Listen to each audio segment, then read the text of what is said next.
Corona लहर के बीच केरल में जीका वायरस के संक्रमण की पुष्टि हुई है। इस वायरस के आने से खतरा बहुत ज्यादा बढ़ गया है।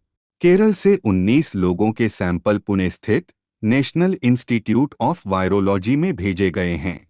आशंका है कि इनमें से 13 लोग जीका वायरस से संक्रमित हो सकते हैं। जीका वायरस मच्छरों से फैलता है। जीका वायरस से संक्रमित होने के लक्षण डेंगू जैसे ही होते हैं, जैसे बुखार आना, शरीर पर चकत्ते पड़ा और जोड़ों में दर्द। हाल ही में ब्राजील के मानौस स्थित फेडरल यूनिवर्सिटी ऑफ अमेजोनास के बायोलॉजिस्ट मार्सेलो गोर्डो ने कहा था कि अगली महामारियों में जीका वायरस भी हो सकता है। फियोक्रूज अमेजोनिया बायोबैंक की जीव विज्ञानी अलेसांड्रा नावा ने मार्सेलो की बात को आगे बढ़ाते हुए कहा था कि जिस तरह से इंसान जंगलों पर कब्जा कर रहे हैं, ऐसे में वहां रहने वाले जीवों में मौजूद वायरस, बैक्टीरिया और पैथोजेंस इंसानों पर हमला करके संक्रमण फैला रहे हैं।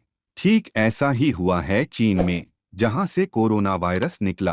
ब्राजील में बंदरों में जीका और चिकनगुनिया के वायरस मिले हैं। ये वायरस इंसानों से बंदरों में गया था, जिसकी वजह से ब्राजील में कई मादा बंदरों का गर्भपात कराना पड़ा था, क्योंकि मादा बंदरों के भ्रूण और शरीर में इंसानों वाले सारे लक्षण दिखाई दे रहे थे। जीका वायरस एडीज प्रजाति के मच्छरों से फैलता है। यह बंदरों को काटता है, उससे इंसानों तक यह पहुंच जाता है। जीका वायरस के वाहक एडीज मच्छर केरल में उच्च घनत्व में मिलते हैं। एडीज मच्छर डेंगू भी फैलाते हैं। ये ठहरे हुए मीठे पानी में प्रजनन करते हैं और ज्यादातर घर के अंदर रहते हैं। जीका वायरस की वजह से अक्सर जन्म दोष और गुइलेनबेरे सिंड्रोम भी होता है। इसकी वजह से इम्यूनिटी पर भी असर पड़ता है। कई बार लोगों को जीका वायरस की वजह से दिखने वाले लक्षण भी नहीं दिखते हैं। इसकी वजह से ज्यादा दिक्कत गर्भवती महिलाओं को हो सकती है। इसका संक्रमण विकासशील भ्रूण को गंभीर रूप से नुकसान पहुंचा सकता है। इसकी वजह से बच्चों में जन्मजात बीमारियां या विसंगतियां हो सकती हैं। फिलहाल जीका वायरस का कोई टीका या इलाज नहीं है।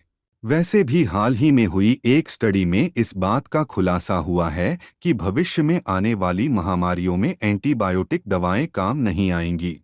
WHO ने दुनिया भर की दवा कंपनियों को निर्देश दिया है कि इस वायरस को निष्क्रिय करने के लिए इनएक्टिवेटेड वैक्सीन विकसित किए जाएं, ताकि गर्भवती महिलाओं को किसी तरह का नुकसान न हो। मार्च 2016 से लेकर अब तक दुनिया भर की 18 दवा कंपनियां जीका वायरस की वैक्सीन विकसित करने में लगी हैं। लेकिन इन कंपनियों का कहना है कि इसकी वैक्सीन बनने में करीब 10 साल का समय लगेगा।